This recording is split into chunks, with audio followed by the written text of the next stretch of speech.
Hey guys, and welcome back to my channel. Today's video is a subscriber request. I'm doing a chatty get ready with me using the Limoncello palette from ColourPop, and I'm going to be talking about the time that I spent living in Italy.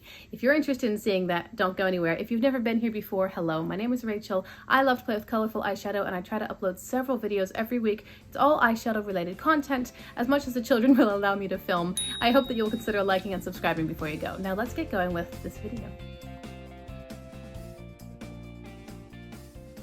I'm going to do a base on my face. A friend of mine sent me this Catrice HD Liquid Coverage Foundation, and she said the best way to apply it is with a wet sponge. She also sent me the sponge because I didn't have one of those either. So she puts just a couple of drops on the sponge, and my interest in makeup is extended about as far as eyeshadow, maybe some lip gloss. So when she told me about this, I was like, I don't want anything that's really heavy coverage. I don't like to feel cakey or dry. I don't like the way that it looks. I just really care about the eyeshadow, and anything else I do kind of enhances that look, you know, like cleaning up under my eyes so that I don't have fallout or dark circles or whatever. So she was saying that she really enjoys this foundation because it's very lightweight, especially when you apply it with a wet sponge, and I've been trying it for a few days now, and I have to agree with her. I think it's nice. I don't know basically anything about foundation, but it seems to give really nice coverage and slightly even out my skin tone, and I really can't complain about it. So everything that I'm using is linked below in the description box. Of course, I'm using the Limoncello palette from ColourPop. I have admitted in the past that I pretty much bought this palette for the packaging. I love this packaging. It is so beautiful. Honestly, I think it's some of the best packaging that ColourPop has ever done. And on the inside, you've got sort of a leatherette texture here. There's detail on the mirror. It's really beautiful. If you like warm tone neutrals with a couple of fun pops of color, I recommend this palette. Unfortunately, it's not in stock anymore. They don't sell it, but you can get them secondhand. I do see them pretty frequently on the secondhand sites. Let me prime my eyes. I've got the Glamlight Icing Primer. This is the shade Buttercream, and I'm using a warmer tone as opposed to a cool toned primer because I'm going to be putting warmer tones on my lid, and I have the option because I also have the white frosting shade. I will pop up in the screen for you guys the various comments that I've had to do today's video. I apologize to those of you who were requesting it. I am so sorry it's taken me far too long to get this video done, but I have a 4-month-old now, and she's often awake throughout the night, and then when I am actually up early morning to film, I'm really tired. So I tend to go back to bed because I don't want my children to suffer from me not getting enough sleep. So I haven't been able to film as much as I'd like.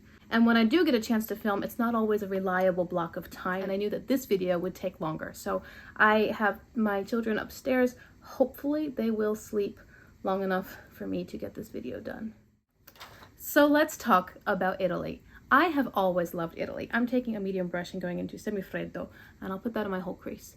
I have always loved Italy. I've had some classical music training, studied a couple different languages for vocal performance, not necessarily that I'm fluent in them, but I can sing in French, German, Italian. So I've always loved everything Italian. I love the culture, I love the language. I do speak some Italian. I love the art, the history, the country, the food. Yes, everything. When I would see pictures of Italy as a child, I just fell in love with it. It looked so magical and dreamy, and I wanted to go.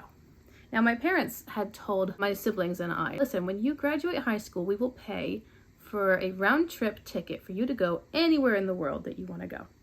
And my brother didn't take them up on that offer. He ended up doing other things. My sister wanted to go to, did she go to Japan or Australia? My sister has traveled more extensively throughout Europe than I have, and also Australia and a few other places. I think her trip was Japan, but I don't recall. Anyway, she did take them up on that offer, as I recall, but I wanted to go to Italy. And in my early teen years, my father, he ran a machine shop, and he ended up working for an Italian company, and they wanted him to come over to Italy and look at their factory and help them set some things up and whatnot. So he and my mom had the opportunity to go to Italy, and I was 16, 15, something like that. And they decided, well, hey, Rachel's only a couple years away from graduating high school, and she wants to go to Italy, so why don't we just make this her graduation trip, take her with us? Because they knew that they weren't going to be going only to Italy. They were also planning on extending their trip into France and Switzerland, and they wanted to give me that experience as well. I was all for that. So that's what we did. The Italian company paid for part of my parents', like mainly I think their Italian trip that was related to the company, and then my parents paid for the rest of their Italian trip and the other countries that we visited, and they paid entirely for my trip, and that was my graduation gift. With a Blend Bunny B4 brush, I'm going into the shade La Festa. This was specifically requested that I use the pop of blue, so here we go. I don't know how this is going to turn out. Hopefully it's okay. So let me first tell you about the start of the trip, which was provided for and hosted by the Italian company with whom my father was working. They put us up in a 4-star hotel. It was called the Hotel Regina. It was in Stresa, and it was on Lake Maggiore, or Lago Maggiore, and it was beautiful. I'd never stayed in such a fancy place in my entire life. It was a 4-star hotel. It was gorgeous. And we had separate rooms. Now, if I recall correctly, if my mom watches this video, you're welcome to correct me in the comments below. But I think that the Italian company actually helped pay for part of my trip as well. When they found out that I was coming along, they contributed to the expense. So the company ended up paying for us to have separate bedrooms in the hotel. Again, I was 15 or 16, so that was so exciting for me. Really exciting. Like, I wasn't staying in my parents' hotel room. I was on the other end of the hotel. You know the funny things that you remember, certain moments in your life. I remember it very clearly because my mom did a scrapbook about our trip, and there are pictures of me sitting in the hotel room and drinking Coca-Cola from glass bottles, and all the little things that have been cemented in my mind because of the documentation thereof. It's really special. So my hotel room had a balcony, theirs didn't. I think mine had a whirlpool tub and theirs didn't. My room was just better. It was just better. Anyway, so the company had a gala evening, and that was fancy. I do remember that there was a vocalist at that dinner. She sang for 3 hours straight, and she was great. She was like a cabaret, Broadway sort of singer, and sang for this huge chunk of time with very little breaks. She did a fantastic job. Really good singer, very engaging. The hotel was beautiful, of course. Lago Maggiore was beautiful. We had good weather. I just remember that part of the trip being really relaxing, and it wasn't so touristy because we weren't walking around the town or anything, although I'm sure we did. I just don't recall that. I remember the hotel. I remember my dad always wanting ice in his drinks, and in Italy they don't really drink iced drinks. Even their coffee and beer and stuff, they would drink it warm. So I was always being sent down wherever we were in the whole country, really, asking at the front desk for ice, and the workers would give me the strangest looks, like, "You want ice? Why? You weird Americans. It's only the Americans who ask for ice." Meanwhile, my dad was upstairs like, "Why is everything here warm?" Let me go into a smaller blending brush and get the shade Vespa. Saw a lot of those over there too. Vespa's little scooters. So after our time in Stresa, when the business dealings were done, we moved on to some other cities in Italy. We went to Roma, Firenze, Venezia. Venice. Something so magical. Just charming and storybook about Venice. It's lovely. The water's disgusting, but it is still beautiful there. I want to bring this blue further in, I think, because I'm covering it too much with Vespa. I'm leaving just the center of my lid clean because I'm going to put something on top of it, and I don't want to muddle with the blue too much. We went to Rome and saw the Colosseum and whatnot, all that beautiful stuff. So much history there. We found a tour guide. A lot of the tour guides are kind of independent, so if they engage you while you happen to be walking by, you can just stop and join their tour and then pay them afterwards, like give them tips or whatever. That's how it works. It's not always that you sign up for a tour and go with an established person. Sometimes you just join a tour as you're moving through if they speak your language and they're engaging and they're interesting and they know what they're talking about. So we found a tour guide that we liked a lot, and he ended up arranging for an evening tour of Rome specifically, where when we met him and the other people in the tour, we walked around Rome and all of the specific places were lit up. So there were lights where Caesar was murdered, there were lights around the Colosseum, there were lights by the Pantheon. It was just a beautiful, really interesting side of Rome, especially when you had the historical elements playing into it. It wasn't just touring Rome at night, it was touring Rome at night with all of this information, and it kind of brought to life some of the old stories that you had read about in your history books and seen in shows. You know, my sister and I love to watch the PBS production of I, Claudius, and so we had heard about these characters, and it was neat to be in the spot where they lived. I think our trip was about 2 weeks. Once we finished in Italy, we moved on to Geneva, Switzerland. That was just a bit of a pit stop.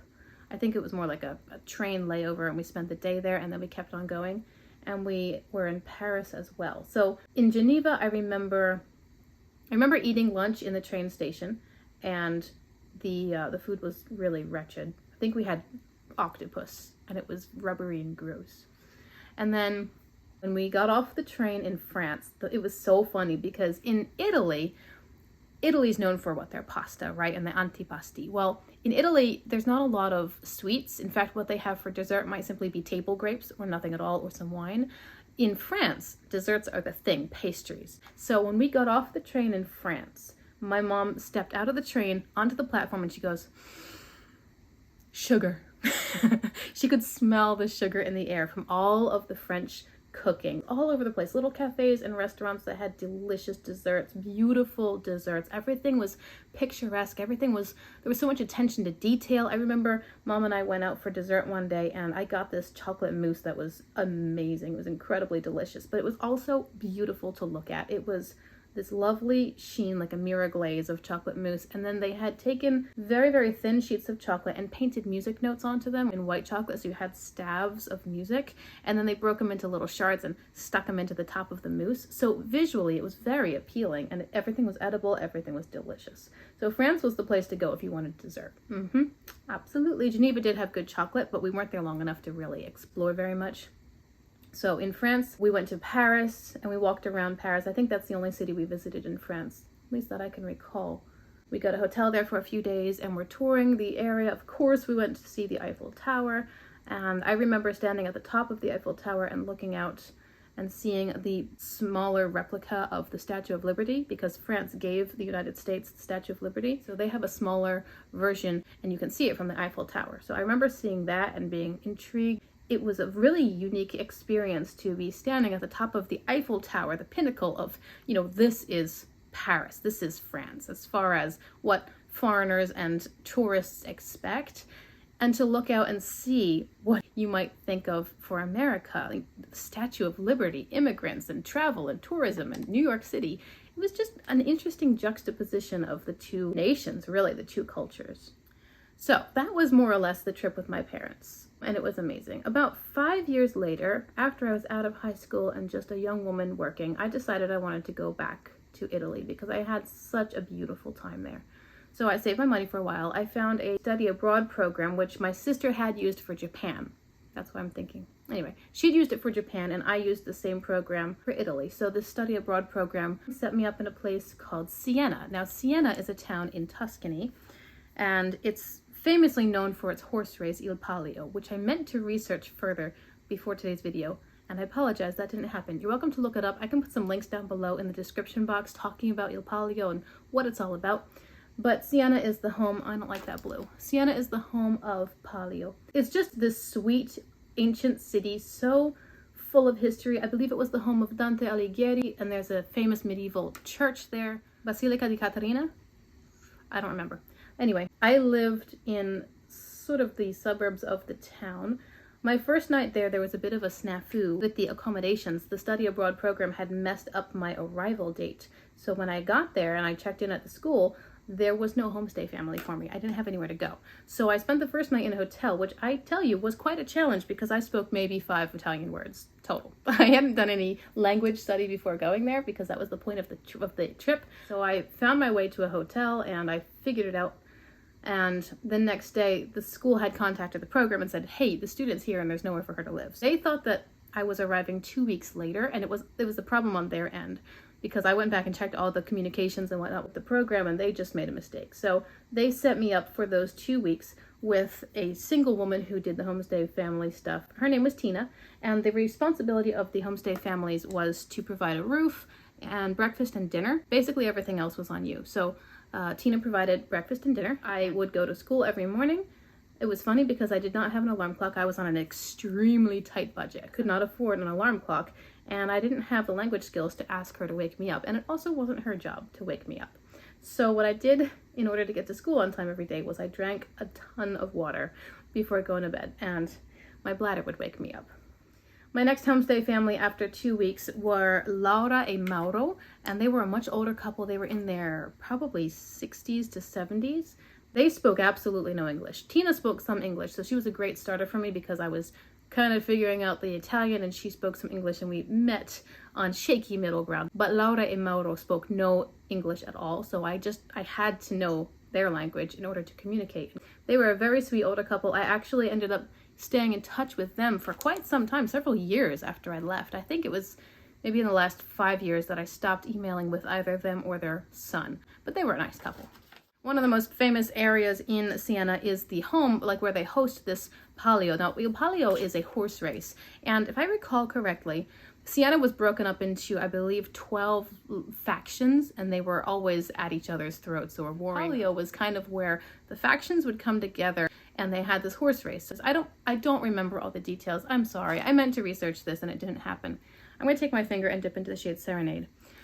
I didn't have the time to research it much, but I wanted to so I could give you more information, because Il Palio actually is quite an interesting thing, and it takes place in the town center called Piazza del Campo. Piazza del Campo is like a giant basin-shaped area where it is a courtyard. All the buildings surround it and face into the courtyard, the Piazza del Campo, but there are no other buildings in the middle, and then the town hall is at the one side with the tower and whatnot. But it's a basin shape. It's actually kind of a shallow bowl, and that's kind of cool, actually. A lot of people will sit on the edge of Piazza del Campo and just enjoy a meal or get gelato or drinks or hang out with their friends. You'll see people there with instruments or studying or whatever. There were many men who tried to pick me up there, and I'm like, I don't speak your language. Anyway, let me buff this yellow shimmer into the blue. So, Piazza del Campo, really interesting. I did make friends at school, and we would hang out there as well. The school was a fascinating place because I was one of the only American students there. This was a school for the Italian language, and there were students from all over the world. Japan, Germany, China, Russia, Australia. Students from everywhere came to this school just to learn Italian. So there you had something in common with everyone, but you might not have a secondary language to fall back on. Although English is spoken worldwide, so a lot of the students did speak English, which meant that Italian was their third, fourth, fifth language. Most people in the world speak more than one language. We Americans are in the minority when it comes to being monolingual. Just saying. So the students were really cool, and I got along really well with all my teachers. There was one teacher there named Alessandro. He was actually like a substitute teacher. He only came in now and then, and he and I ended up dating. Looking back, probably wasn't the best idea, but we did.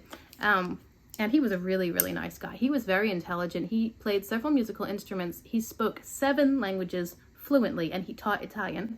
And he was very intellectual, very book smart, you know. Taking my finger and grabbing Capri, and I'll put that on the center of the yellow.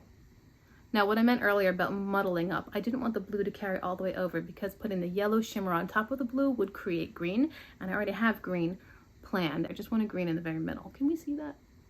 A little bit. Okay. So Alessandro was a nice guy. I ended up having my 20th birthday. Alessandro took me on a surprise birthday trip. I didn't know where we were going. I had a few clues along the way, but it was a train ride, and we ended up in Venice. I'm a little nervous, but I think I'm going to try this blue on the lower lash line. I say I'm nervous because it's not a light blue. It's pretty dark, but I think it's going to be a nice pop, and that I can brighten the inner corner.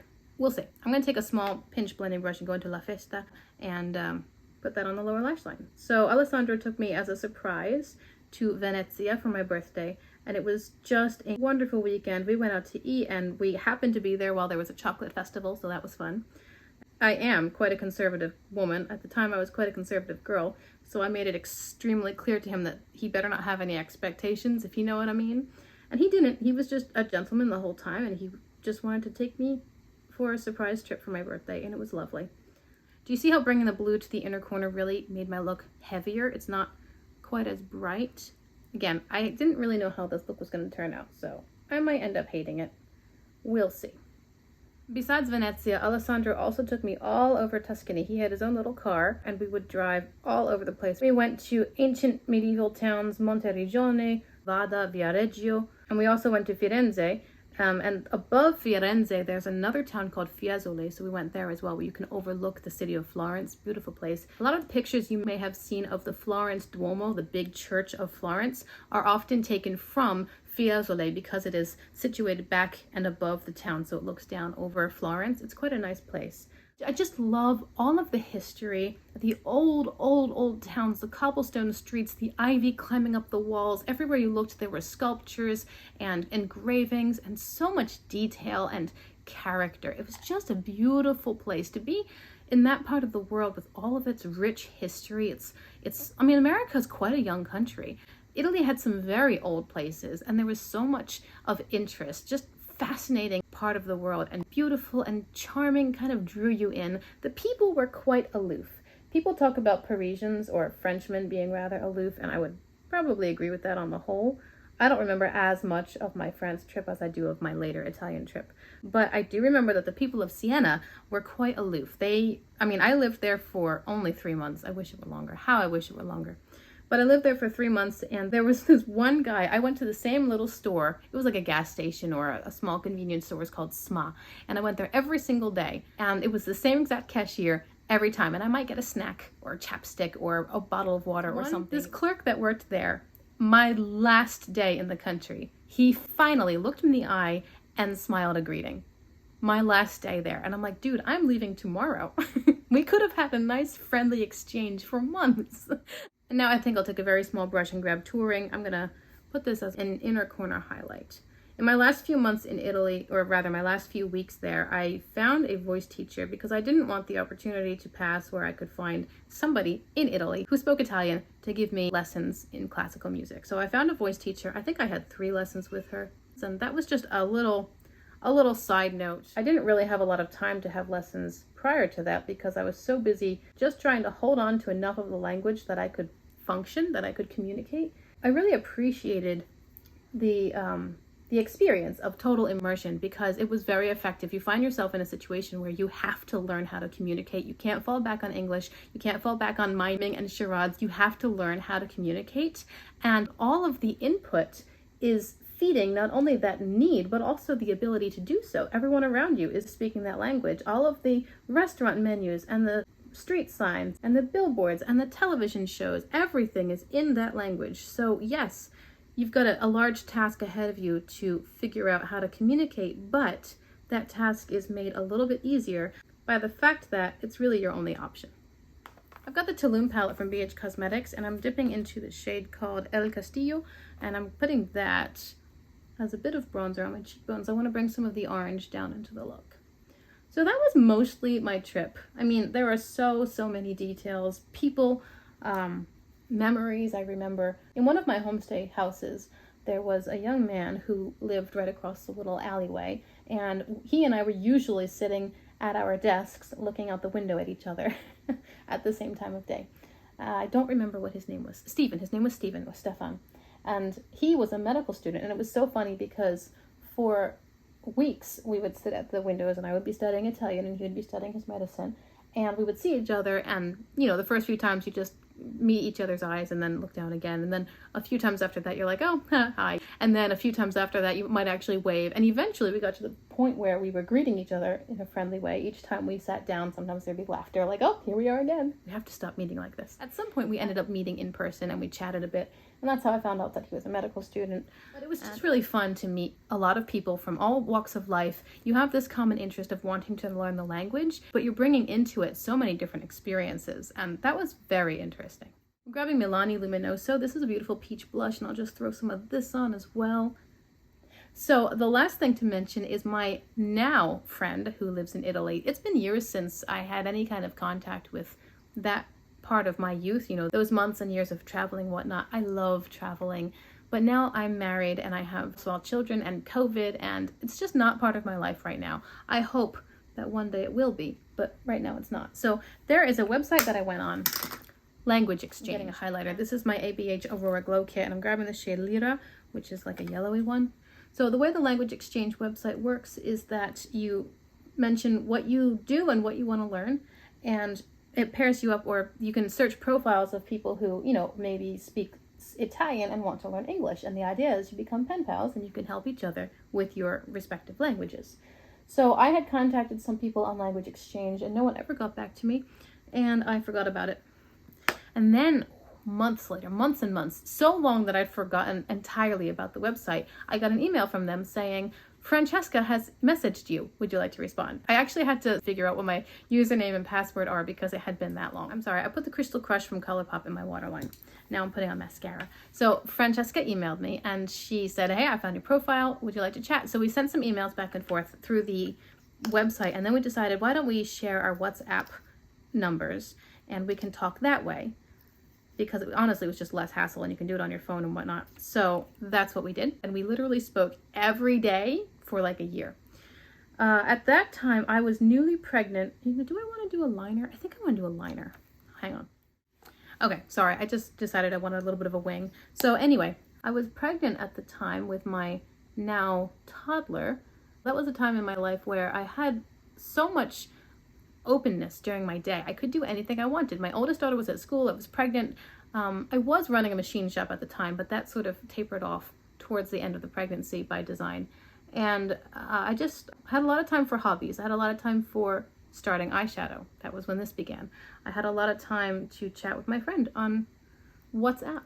And it's been something of note that since I had my toddler and then I got pregnant again and life just changed course again. Now I've got another baby. I unfortunately don't talk to Francie on a daily basis like I want to. We fell off of that simply because I was busy and not as responsive. That was my eye.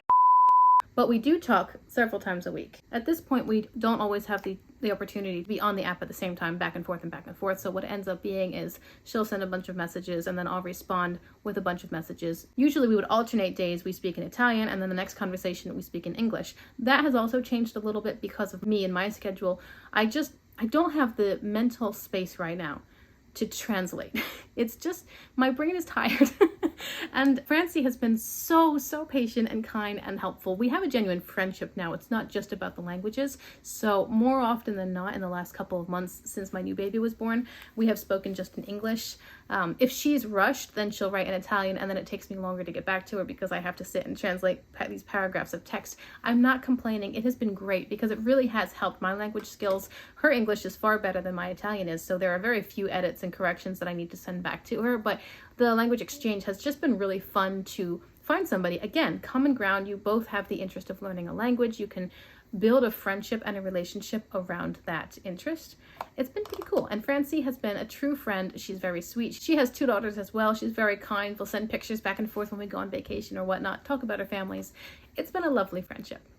On my lips, I'm going to put the Hot Spark Lip Oil from ColourPop. And I really like the lip oils from ColourPop. They're very hydrating and smooth and creamy. They add just a tint of color and pigment, but not too much. So here's the finished look. I think it's pretty. I wasn't sure how it was going to turn out, honestly. I was a bit apprehensive about putting the blue in the corners, but then I thought that deepening it with the dark brown would work with like this deep navy black of my shirt. And I don't know. I wasn't confident in how this look would turn out, but I think I like it. What do you think? Tell me below what you think. Thank you so much for being with me here today. I'm sure that there are 1,000 other details that I could give you, memories and people's names, and just, it's been a lovely walk down memory lane to talk about my time in Italy. Again, I wish it were longer. If I didn't have any ties here in America, I would definitely try to live abroad, at least for some part of my life. I've so enjoyed all of my time traveling. It's not that I don't love America. The United States is beautiful and very interesting too, and we have also a rich history. It's just so much younger, and I really am drawn to the old world, and I don't know, it's lovely. So I hope you've enjoyed this video. I hope you enjoyed this eye look. For those of you who've requested this palette, thank you for your patience. I hope, again, you especially enjoyed this eyeshadow look and maybe want to try it yourself. Thank you for being here. Remember to like and subscribe if you want to see more content just like this, and I'll see you guys again in my next video. Bye!